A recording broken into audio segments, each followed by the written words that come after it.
Hey guys, welcome back to Clownfish TV. This is Kneon. I'm here with Geeky Sparkles. Hello. And we're going to talk about the Netflix Narnia, the Greta Gerwig Narnia reboot. And now we've got one of the editors coming out and saying that, yeah, we're not even really looking at the source material. Oh, yes, because that always goes so well. I don't even know what to say anymore. I know what to say. I would say then make something new. Call it something else. Don't call it the Chronicles of Narnia. It'd be like the Volumes of Narnia or something like that. Narnia. You're just clearly, copying something. You're just doing it so you can use the name and change everything about it to make it, your subversion, or whatever you want to do because, it's a Christian allegory, so subvert it. And you just want to use a name because, people won't come to your thing, but they'll come if they hear Chronicles of Narnia. And so you're just using a name to piss all over it, like you've done with so many other properties in the last, 15 years. Now, it's weird. This one's actually getting a theatrical release and an IMAX release, and they think that they're only doing it so they can kind of, calm people down about the Warner Brothers potential, possibly maybe acquisition. Like, guys, we're honestly, we're going to put movies in the theater. We swear. For real. This is just stupid. I'm sorry. We're going to work on the film and but we don't look at the source material at all. And how the fuck do you think you can make a movie about it? This is the one where, they've already said that Greta Gerwig has already said it's going to be a little more rock and roll. They're talking, they're going to have Pink Floyd music in it. And it's going to be make something else inspired by Narnia. It's not that hard. I mean, it all takes place before the 60s anyway, so what the hell? Let's talk about this. I mean, look, I don't really care. I think this is going to come and go, and everybody's going to forget all about it. But, it's really ill-conceived to again, get the rights to something and be like, yeah, let's just totally piss on the fan base and piss these people off, because Narnia it's right there with Tolkien. I mean, and those guys were friends, by the way, but they were both devout Christians. I'm sure they're aware. And I'm sure they're aware, and that is very pervasive in their literature. And, I'm no literary professor or anything, but it's you can see it. It definitely is an integral part of the work. And I think that's why Tolkien in particular has been targeted by people for being, problematic, racist, bigoted, blah, blah, blah, blah, blah. And there's been all this deconstruction of Tolkien. I think his religious values do play into it somewhat. And I think people are more critical of him because of his religious beliefs. And I think it's the same with Narnia. I think people are going to be lining up to tear it down because it is the entire series is a Christian allegory, right? Well, they do realize that they go do this as people are just going to go read the original source material, right? It's just going to increase. At that point, just make something else and say, hey, we took inspiration from, Chronicles of Narnia as part of it. Make something new, because, there's a list a mile long of things that you have appropriated both from books, other, games, other movies and shows that were from a different time. And you've done them all, redone them all, and you all were like a big deal about, well, we were told not to look at the source material. And then it bombs terribly because the audience that's been around, the reason it has any notoriety at all, because you're banking on that name, is by the fans that you just turn around and piss off. You're much better off to make something new, inspired by something, than to say, hey, we're making we're doing a new movie of this game or this book, but we made sure that we told everybody not to look at the source material because we're going to do it our way, and people are going to not come. You just basically guaranteed that people aren't going to go see this movie. Yeah. So let's talk about this before we get into any further. Please subscribe for more pop culture news, views, and rants, guys. You'll get woohoo if you do. Woohoo! So this was part of a podcast. I guess it was Art of the Cut. It's editor Andrew Weisblum. And this is what he said about. But I guess that wasn't actually him. They got the wrong guy. Yeah, they had the wrong photo. It's this guy. I guess all guys with a beard look the same. Anyway, they said, right now I'm working on a film that the source material is very well known. I'm choosing not to refer back to that material because we're doing our own take on it. Mm-hmm. Yeah, what could possibly go wrong? John A. Douglas gonna fucking suck. Yeah. Yep. George R.R. Martin summarized the whole issue with these modern day writers doing this shit over and over again perfectly. Everywhere you look, this is what he said. This is come from Martin, who probably wasn't very happy with the ending of the HBO version of Game of Thrones, but he wasn't exactly writing it himself, so they did what they were going to do. Has he done his other stuff yet? Everywhere you look, there are more screenwriters and producers eager to take great stories and make them their own. It does not seem to matter whether the source material was written by Stan Lee, Charles Dickens, Ian Fleming, Roald Dahl, Ursula K. Le Guin, J.R.R. Tolkien, Mark Twain, Raymond Chandler, Jane Austen, or, well, anyone, no matter how major a writer is, no matter how great the book, there always seems to be someone on hand who thinks he can do better, eager to take the story and improve on it. They're called fan fiction writers. The book is the book, the film is the film. They will tell you as if they were saying something profound. Then they make the story their own. They never make it better, though. 999 times out of 1,000, they make it worse. Right. Because they know that there's recognition, there's notoriety. If the reason the studios greenlight this shit is because there's a lot of fans of that. They won't greenlight their own story. So okay, I had this story, they told me no. So now I'm just going to go slap my story onto Narnia and then say, but because it's Narnia. Okay. Yeah, that makes sense. Or She-Ra.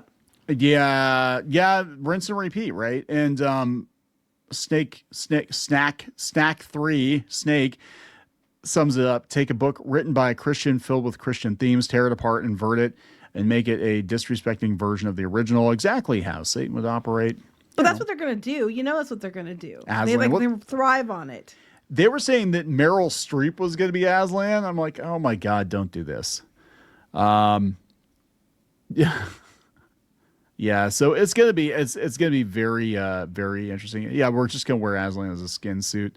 So I've seen pictures of it, and it is the magician's nephew that they're starting with. They're not starting with the Lion, the Witch, and Wardrobe for the umpteenth time. So I mean, at least there's that. But yeah, I don't know when she's talking like we're gonna make it rock and roll. I'm like, that is literally the last thing that comes to mind whenever I think of Narnia. And I'm gonna be real with you. I'm not a huge Narnia fan. I did read all the books. I forget about half of what I read, but I know enough to know that it wasn't rock and roll. Okay. Well, Greta Gerwig is just going to ruin it, like she did with Barbie. Like Barbie started out so good, and then they just made it this feminist bullshit the whole way through to the end. And they had a perfect teachable moment at the end set up, and they could be like, okay, let's take a lesson from this, that you shouldn't be treating anybody like they're beneath other people. And instead, they had to make some swarmy ass feminist dig on that. I'm tired of it. I'm just tired of it. These people, they're so untalented on their own. Basically. So I think why they're doing this, because The Magician's Nephew was a prequel. It was a prequel to The Lion, the Witch, and Wardrobe. I do know that much. And the original was set in 1900. She's saying in the 1950s. So I think we're sliding the timeline up so she can do her rock and roll shit later on, and it'll probably be the kids find the wardrobe in the 70s or 80s or something. Oh my God. Yeah. Because that, makes total sense, because they were all sent to the countryside because of World War II. Mm-hmm. Makes total sense to move it up a few decades, right? And that was like a major theme. Anyway, so yeah, there are lots of rumor changes. Phantom Pulse has it. They're talking about. They said, let's see. He said, I did not read. Okay, he's talking about caught stealing. That's something else he worked on. And he said, I thought about it and decided the film is not being made exclusively for people who are aficionados of the book. And I want the story to be clear for people who love the book or for people who don't. But you have to know the book to do that. Right. It's like they say in art, you have to know the rules before you can break the rules. And, and I always think that was annoying. But yes, it's kind of true. You have to know, you have to know, if you want to make it so everybody can understand it, you need to know what it's about.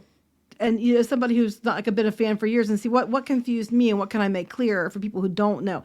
No, I'm just going to throw the source material out and pretend it doesn't exist. So, some books, Narnia is not one of them, but I'm going to say some books just cannot be adapted to film. It just does not work. I keep thinking Naked Lunch. Like, I love Peter Weller, but you cannot adapt that book to film. It was so weird. He said, I needed to keep my objectivity as much as possible and reading the script and then communicating what needed to be communicated in the film, not subconsciously rely on the information I had from the book Wait. Wait, I'm adapting the book. I don't want to subconsciously. Translation. I'm adapting what Gerwig tells me to adapt, and because we're changing so much about it, knowing the book stuff might give me bias against what she's doing. Is basically what he's saying. Yeah, we can't piss off Greta Gerwig because she's like the darling right now. Oh, watch me piss her off. Sit down, bitch, and don't ruin stuff.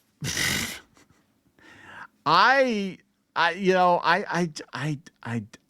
don't care. Here's the thing. Like, I don't care either. I'm just like, this is going to do poorly. What I care about is this is another example of people in Hollywood thinking they know better than the people who created this stuff in the first place. That's what for me, that's what the issue is. Because like I said before, I'm not a huge Narnia fan. I did read the books back in, God, I was probably in the 5th grade. And, it was all right. I prefer Tolkien. Wouldn't be Hollywood without ineptitude and narcissism. Yeah.